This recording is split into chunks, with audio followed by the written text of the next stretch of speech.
नमस्कार मंडळी, मी आरती स्वागत करते आहे तुमचं आपल्या चॅनलवरती. त्याचं नाव आहे आरविश आणि मम्मा. तर मंडळी, आज आहे ना मी आणि बाई थोडं आहे ना शॉपिंग करण्यासाठी जातो आहोत आणि कसली शॉपिंग करणार आहे ते तुम्हाला दिसेलच पुढे. आणि हो, कालच्या व्हिडिओला तुम्ही खूप छान कमेंट केलं, त्यासाठी खरंच थँक्यू सो मच. आणि मला एक कमेंट होती की तब्येत खराब आहे तर मग कशाला पावसात भिजायला गेली. तर मी सांगितलं होतं की माझी थोडीशी तब्येत खराब आहे, जास्त तब्येत खराब आहे असं मी बोलले नाही. आणि आम्हाला पावसाचा आनंद घ्यायचा होता, आम्ही दोघंजणं गेलो. अजून एक गोष्ट की मला व्लॉग पण करायचं असतं, डेली व्लॉग असतं आपलं. ऑलरेडी सुट्ट्या खूप झालेल्या आहेत व्हिडिओमध्ये, त्यामुळे अजून मला सुट्टी नव्हती घ्यायची म्हणून मी गेले. आणि हे काम आहे तर त्या कामं आपल्याला करायचंच आहे असं. आता आम्ही निघतो आहोत इकडनं आणि बाई तिकडे वाट बघतात माझी. मी त्यांना बोलली की तुम्ही घरातून निघा आणि इकडे मला पंचायत समितीच्या इथेच भेटा. हो,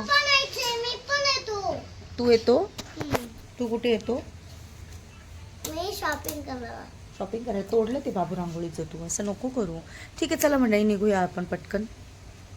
इकडे बघा, पाऊस थोडासा थांबलाय पण येणार पाऊस याची खात्री आहे मला. रिमझिम रिमझिम पाऊस चालूच आहे. आता थोडासा उघडलाय पाऊस. तर मंडळी, आम्ही आहोत मार्केटमध्ये, इगतपुरीमध्येच आहोत. आणि या शॉपमध्ये मी लास्ट टाइम पण आले होते, तुम्ही पाहिलेलं असेल. इकडे आहेत बाई. बाई इकडे बघ.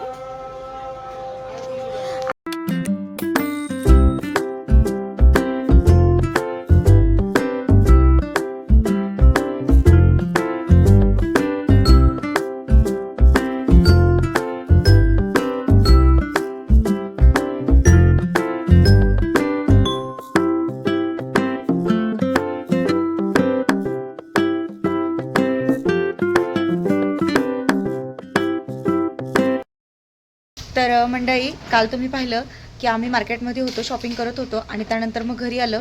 घरी आल्यानंतर मी स्वयंपाक केला, थोडासा जेवण केलं आणि लवकर झोपलो. थोडं थकल्यासारखं होतं होतं मला, पण आता मला खूप जास्त म्हणजे असं फ्रेश वाटतं आहे. आणि आज डोहाळे जेवण आहे. डोहाळे जेवण कोणाचं आहे तर लास्ट तुम्ही बघितलं असेल, सवयकर काका निकिताचं लग्न होतं. त्याच्यानंतर प्रेमभाऊचं लग्न झालं होतं. तर दक्षूचं डोहाळे जेवण आहे, म्हणजे प्रेमची बायको दक्षू, तिचं डोहाळे जेवण आहे. तर सुंदर साडी नेसण्याचा विचार केला होता पण पॉसिबल नाही होते, कारण पाऊस पण खूप छान, म्हणजे पाऊस खूप जास्त चालू आहे बाहेर. आणि अजून म्हणाल तर मला निघायचं आहे घोटीला जाण्यासाठी. घोटीवरनं मला नाशिकला पण जायचं आहे. माझा पूर्ण दिवस बिझी असणार आहे, त्यामुळे मग आणि कार्यक्रमाला अजून तिथे उशीर आहे, थोडासा अजून लेट होणार आहे कार्यक्रम. मी माझं कॉल करून झालं आहे, तर मग मला म्हणजे निघावं लागेल. मग मी काय केलं, हा फ्रॉक आहे माझा, तोच वेअर केला. म्हटलं पटकन येऊन चेंज करून मला निघता येईल, कारण माझे पुढचे कामं खूप आहेत. त्यामुळे ॲक्च्युली मला खूप छान मी प्लॅन केला होता, मी शूट करेल तिथं डोहाळे जेवण आहे त्याचं, आणि परत भरपूर काही गोष्टी प्लॅन केल्या होत्या माइंडमध्ये, पण मला काहीच करता येणार नाही आहे, कारण आज आमचा थोडा महत्त्वाचा दिवस आहे ना. आता मला अर्जंट आता निघावं लागतं मला नाशिकसाठी. तर मग तेच त्याच्यासाठी आता बघू, चला पुढे जसं असेल तसं दाखवते तुम्हाला. मी साडी घेतलेली आहे. हां, तर मी साडी घेतलेली आहे, ती पटकन देईल, मी तिच्या हातातच देऊन टाकेल. ओटीला वगैरे टाईम लागेल त्यांचा कार्यक्रमाला, तर फक्त साडी हातात देऊन मी लगेच निघेल तिथनं. मला एवढा वेळ देता येणार नाही तिथे. ठीक आहे, चला मग आता जसं काही आहे ते तुमच्यासोबत शेअर करते पुढे. तर मंडळी, तुम्ही पाहिलं असेल काल मी साडी घेतली, पण आता ओटीसाठी नारळ लागेल, तर मग हा नारळ घेतलेला आहे मी.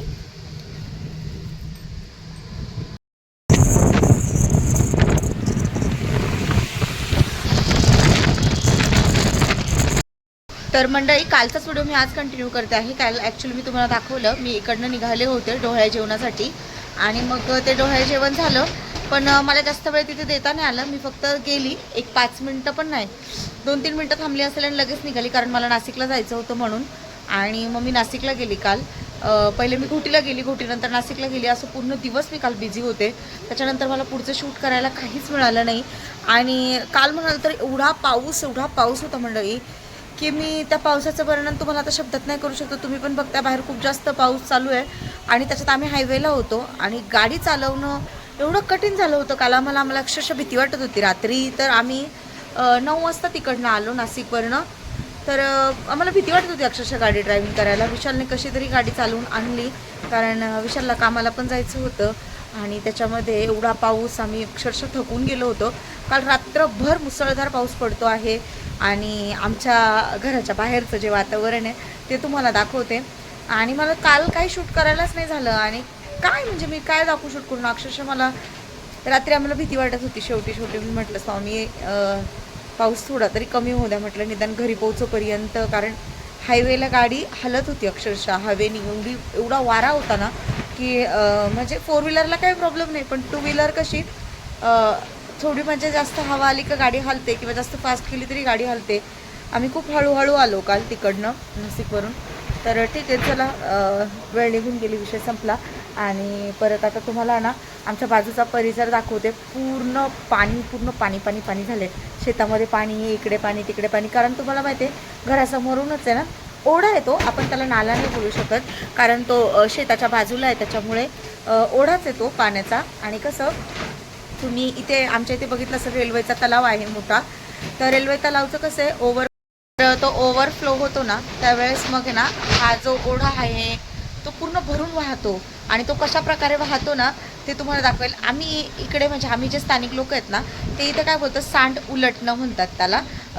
मला माहिती नाही हा शब्द त्यांनी असं का दिलेलं आहे, त्याच्या मागचं मला काही अर्थही माहिती नाही.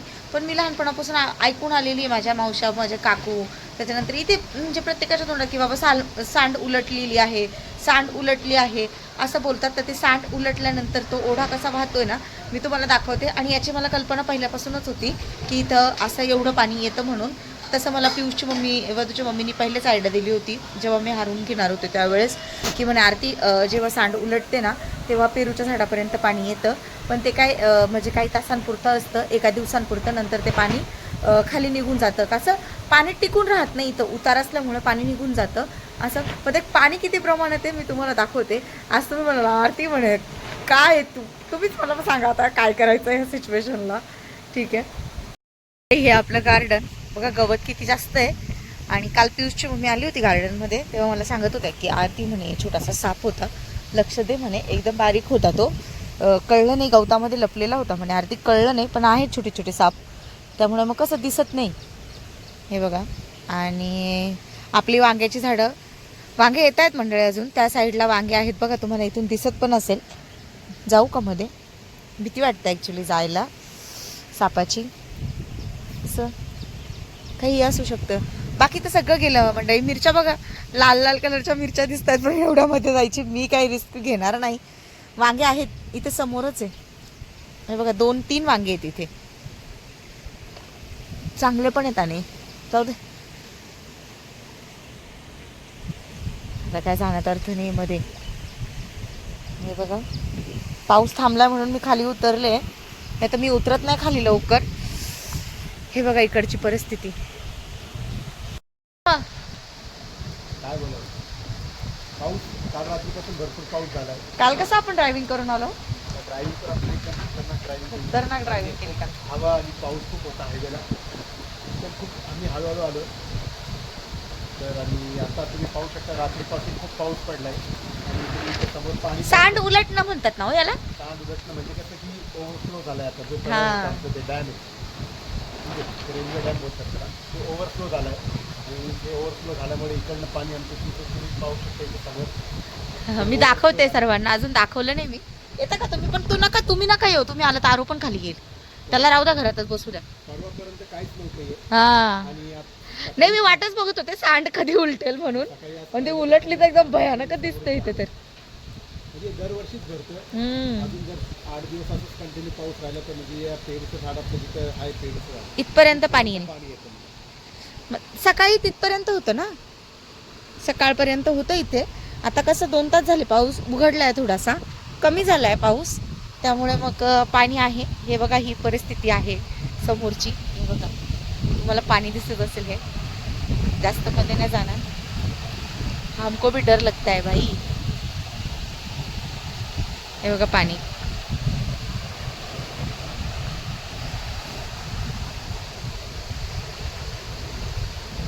हे झाडं बघा, सांड उलटली आहे त्यामुळे हे पाणी एवढं चाललंय. आणि खूप खूप खूप स्पीडनी ते पाणी जात आहे खाली. साप तर विचारूच नका, पानसुळे याच्यामध्ये ना पानसुळे असतात जास्तीत जास्त मंडळी. हे बघा हे झाड तर पूर्ण पाण्याखाली गेले. ही आहे इथली परिस्थिती.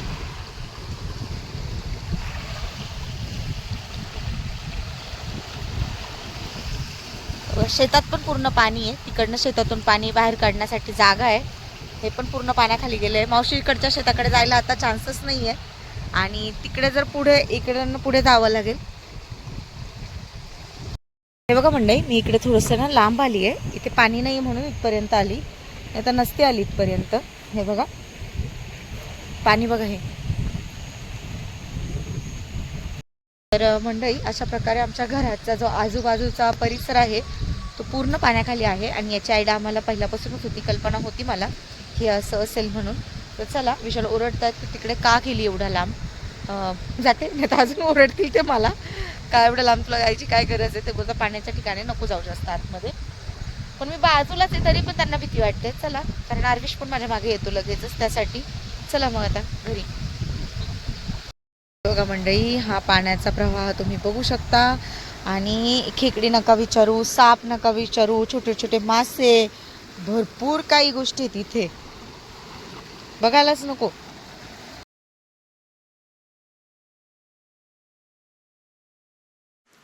तर मंडळी, व्हिडिओ हा इकडेच एंड करते. आय होप तुम्हाला आजचा व्हिडिओ आवडला असेल. व्हिडिओ आवडला असेल तर व्हिडिओला लाईक, शेअर आणि सबस्क्राईब करायला अजिबातच विसरू नका. बाय.